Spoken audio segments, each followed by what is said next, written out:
अस्सलाम वालेकुम guys, welcome back to another video. Hope you guys are all well. So guys, आज की video में मैं आपको इजोइक लो वैल्यू कंटेंट के बारे में शेयर करने लगूं कि अगर आपकी साइट डीमोनेटाइज हो जाती है और आपकी साइट पहले से अप्रूव्ड थी और उसके ऊपर आपको जो एरर शो कर रहा है वो लो वैल्यू कंटेंट का एरर है, तो आप इसको कैसे फिक्स कर सकते हैं और आप इसके ऊपर दोबारा से अप्रूवल कैसे ले सकते हैं, वो मैं आपको आज की वीडियो के अंदर कंप्लीट मेथड शेयर करने वाला हूं। तो वीडियो काफ़ी इंटरेस्टिंग होने वाली है, तो आपने एंड तक वीडियो को लाजमी देखना है। और अगर आपने अभी तक वीडियो को लाइक नहीं किया है तो जल्दी से कर लो और चैनल को सब्सक्राइब करके बेल नोटिफिकेशन को ऑन कर लें ताकि इसी तरह की अमेजिंग वीडियोस की नोटिफिकेशंस आपको मिलती रहे। सो गाइज, मैंने यहाँ पे एक साइट ओपन की हुई है जो कि इस साइट को इजोइक ने डीमोनेटाइज कर दिया हुआ है। आप यहाँ पे देख भी सकते हैं स्क्रीन पे, your site has not been approved for Ezoic monetization features. तो अब यहाँ पे मुझे एरर जो शो कर रहा है वो यहाँ पे क्वालिटी कंटेंट का है, लेकिन अगर आपके भी यहाँ पे कोई एरर शो कर रहा है वो लो वैल्यू कंटेंट के रिलेटेड है, कंटेंट क्वालिटी भी लो वैल्यू कंटेंट के रिलेटेड ही आ जाता है। तो अगर आपकी भी साइट डिमोनेटाइज हो गई और आपको लो वैल्यू कंटेंट का एरर मिल गया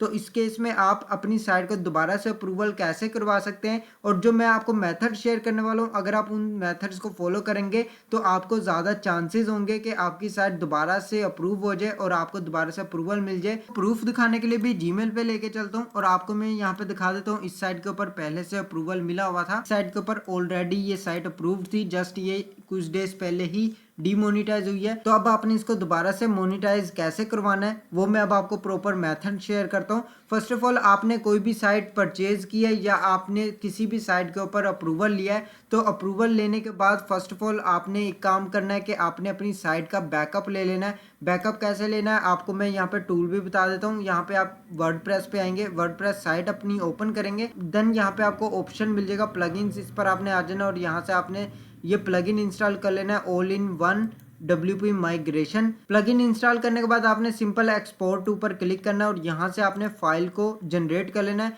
ये फाइल यहाँ पे आपके जनरेट हो जाएगी और अपने स्टोरेज में इसको सेव कर लें। इस फाइल को सेव करने से क्या होगा कि अगर फ्यूचर में आपकी साइट डिसेबल भी होती है या डिमोनेटाइज भी होती है, मैं आपको आगे चल के वीडियो के अंदर कंप्लीट मेथड शेयर करता हूँ। फर्स्ट यहाँ पे मैंने आपको दिखा दिया कि आपने साइट का बैकअप कैसे लेना है। बैकअप लेने के लिए आप इस प्लगइन को इंस्टॉल कर लें। इसको इंस्टॉल करने के बाद आपने एक्सपोर्ट साइट पर आना है और यहाँ से आपने फाइल सिंपल डाउनलोड कर लेनी है। तो ये मैंने ऑलरेडी डाउनलोड करके रखी हुई थी तो इसलिए मैं यहाँ पे अब वीडियो बना रहा हूँ। एंड यहाँ पे अब आपने क्या करना है, यहाँ पे आप देख सकते हैं बैकअप का ऑप्शन आ रहा है, इसके अंदर आप क्लिक करेंगे तो ये मैंने फाइल ऑलरेडी यहाँ पे बैकअप करके रखी हुई है। लास्ट टाइम इसको बैकअप कर लिया हुआ था। अगर आपने अपनी साइट के ऊपर कंटेंट चेंज कर लिया या आपने निश वगैरह चेंज कर लिया है तो निश वगैरह चेंज करने के बाद एरर्स आ जाते हैं और मोनेटाइजेशन भी रिजेक्ट हो जाती है। जितना भी आपने न्यू वर्किंग किया वो सब भी आपने डाटा रिमूव कर देना है। एंड यहाँ पे आपने पहले से ही अगर बैकअप बना के रखा होगा तो आपने क्या करना है, उस बैकअप को सिंपल यहाँ पे इंपोर्ट कर लेना है।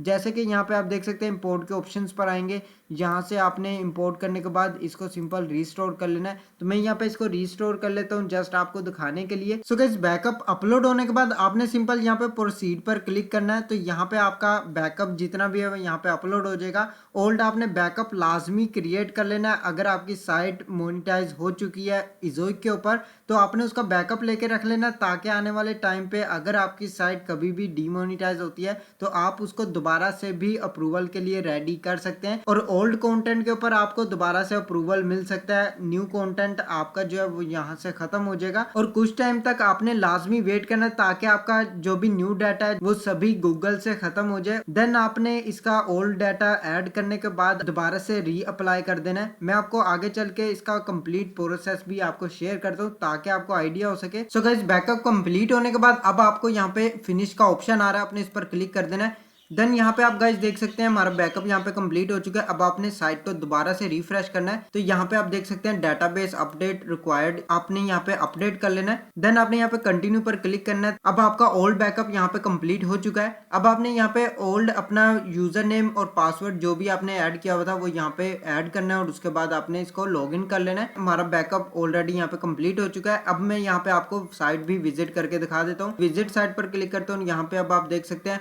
हमारा जितना भी भी ओल्ड डाटा था वो यहाँ पे वापस आ चुका है। तो इस तरह आप इसके अंदर ओल्ड डाटा यहाँ पे रिकवर करने के बाद इसको दोबारा से अप्लाई कर सकते हैं। मैं यहाँ पे इजोइक दोबारा से ओपन कर लेता हूँ। तो यहाँ पे गाइस आप देख सकते हैं इजोइक अकाउंट ओपन करने के बाद आप यहाँ पे व्यू एडिशनल इन्फॉर्मेशन पर क्लिक करेंगे तो यहाँ पे अब आपको जो भी इशू फेस करना पड़ रहा है आप यहाँ पे दोबारा से रीअप्लाई कर सकते हैं। यहाँ पे आप देख सकते हैं सबमिट रिव्यू का ऑप्शन आ रहा है जो कि ये 1 मंथ के अंदर आप इसको रीअप्लाई कर सकते हैं, उससे पहले अप्लाई नहीं कर सकते। तो अगर आपकी भी साइट डिमोनिटाइज हो गई है तो सिंपल आपने ओल्ड बैकअप अपना यहाँ पे जनरेट करना है। ऐड करने के बाद आप इसको दोबारा से रीअप्लाई करेंगे, आपकी साइट दोबारा से अप्रूव होने के चांसेस हो जाएंगे। तो अगर आपने ये मेथड अप्लाई नहीं किया है तो इस मेथड को लाजमी अप्लाई कर सकते हैं ताकि फ्यूचर में अगर आपकी वेबसाइट इजोइक के ऊपर डिमोनिटाइज हो जाती है तो आप उसके अंदर ओल्ड बैकअप लगा के दोबारा से रीअप्लाई कर सकते हैं और उसमें आपके चांसेस होते हैं आपको दोबारा से इजोइक का अप्रूवल मिल जाए, जैसे कि मैंने अभी आपको यहाँ पे शेयर कर दिया है। नेक्स्ट अब आपने इसको रीअप्लाई करना है। अप्लाई करने के बाद यहाँ पे आपने विद इन 3 to 5 डेज तक वेट करना है, आपको यहाँ पे इजोइक का रिप्लाई भी मिल जाएगा